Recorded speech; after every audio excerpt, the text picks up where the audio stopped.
Maqedonia e Veriut, përkatësisht komuniteti shqiptar Maqedoninë e Veriut dhe gjithë segmenti shqiptar në Maqedoninë e Veriut është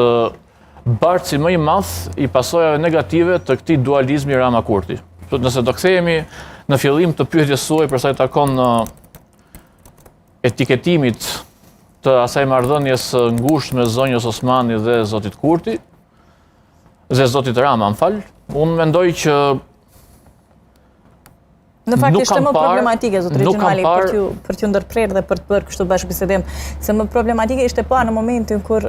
zonja Osmani njofton se masat e Bashkimit Evropian hiqen ndaj Kosovës dhe zotëri Rama në një video thotë që kjo i ka fajet pse u hoqën, që i bie që e lavdroni në farforme, kjo i ka gjitha meritat. Dhe kjo ndoshta në opinionin publik këtu në Kosovë është parë që meritat për te ka pasur veç zonja Osmani si presidente dhe kryeministri në anën tjetër ka qenë shkaktari i cili ka bërë këto masa. Po tash ndoshta në të paktën atëherë zoti Rama mund të ketë qenë i vërtetë. Ka qenë ky mesazhi i kryeministrit Rama. Po ndoshta në të paktën atëherë zoti Rama mund të ketë qenë i vërtetë. Në të paktën mund të ketë qenë i vërtetë. Pra që zonja Osmani ka patur mendoj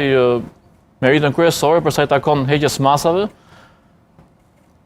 të Bashkimit Evropian dhe Republikës Kosovës. Megjithatë, unë mendoj që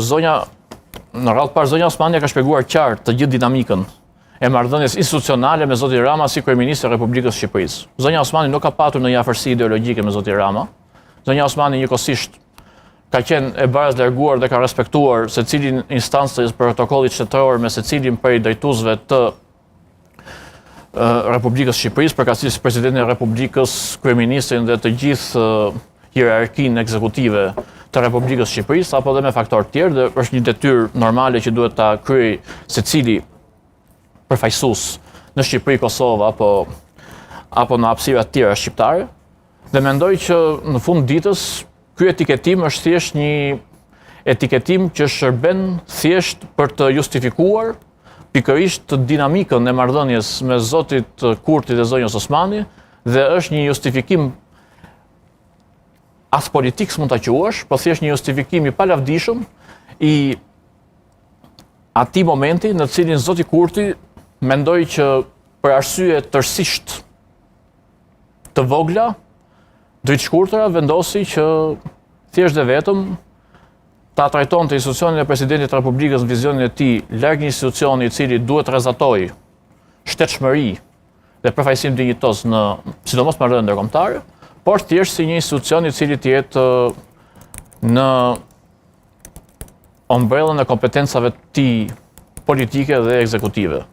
Por që mendoj që uroj që në të ardhmen e afërt politike dhe institucionale dhe institucioni i presidencës së Republikës Kosovës të përfaqësohet denjësisht në rallën e përfaqësimeve të mira që ka pasur në fakt Kosova,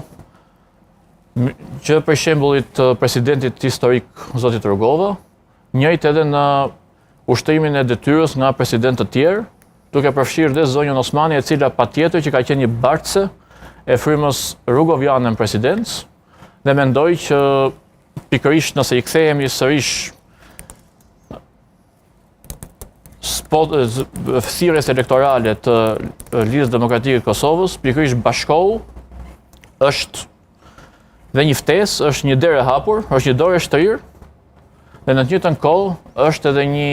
shpërfaqje e një momenti të thirrjes neo-rugoviste. Pasi patjetër që shpesh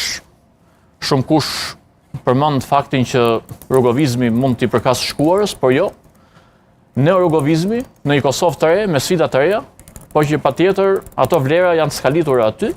dhe janë të rëndësishme për të dërguar përpara proceset jetike për Republikën e Kosovës. Tashmë proceset jetike kanë të bëjnë me gjitha me antarësimin e Kosovës në organizatën ndërkombëtare dhe më e rëndësishmja antarësimi i Kosovës në Aleancën Atlantikut Veriut. Këto realizohen në një marrëdhënie pa lëkundur me Shtetet e Bashkuara të Amerikës edhe Bashkimin Evropian. E qartë, pe kur jemi tek zonja Osmani si synimi saj për të bërë presidente, zotëri Gjemali rikujtoi në vitin 2025 në dhjetor, partitë politike kishin deklaruar që nuk do të kenë asësi kur vjen puna për të votuar për çështjen e presidentit, as nuk do të qëndrojnë në sallë për të votuar apo për t'ja bërë quorumin që ajo të bëhet presidente. Pra, a ka qenë kjo edhe një gabim i zonës Osmani, e cila ndoshta nuk e ka trajtuar gjitha partitë politike njëjtë, sepse kur them nuk i ka trajtuar, ka pasur datën 28 dhjetor të cilën e patën kundërshtuar partitë tjera opozitare dhe më pas a nuk ka qenë kjo ndoshta taktik e duhur e mençur për zonja Osmanin, sepse kjo më pas, nëse është thënë që zotri Kurti ju e thatë që është treguar dritë shkurtër, pra nuk është se ka menduar shumë gjatë, a nuk është kjo diçka që i hapi terrenin zotrit Kurti që edhe në fakt të ketë një arsyetim për atë që zonja Osmani nuk e duan as partitë opozitare për presidenten? Tani, sepse jemi në një kontekst të politik dhe mendoj që e therasim të shkuarën në këto kontekst të politik. Dhe nuk e di sa vend ka e shkuara që të thirret në këto kontekst të politik. Megjithatë, në një renditje më pas se për vend të tashmen, zotri Xhamali. Por duke renditur, jo, pa në mënyrë absolute që nuk për atë arsye jemi këtu. Nuk po gjykoj pyetjen tuaj. Nuk po gjykoj pyetjen tuaj, por e kam në kontekstin që nëse më lejon thjesht vetëm një renditje, jo, vetëm një moment dua të sjell, sepse siç e thash, dëshiroj që përtej faktit që e shkuara nuk harrohet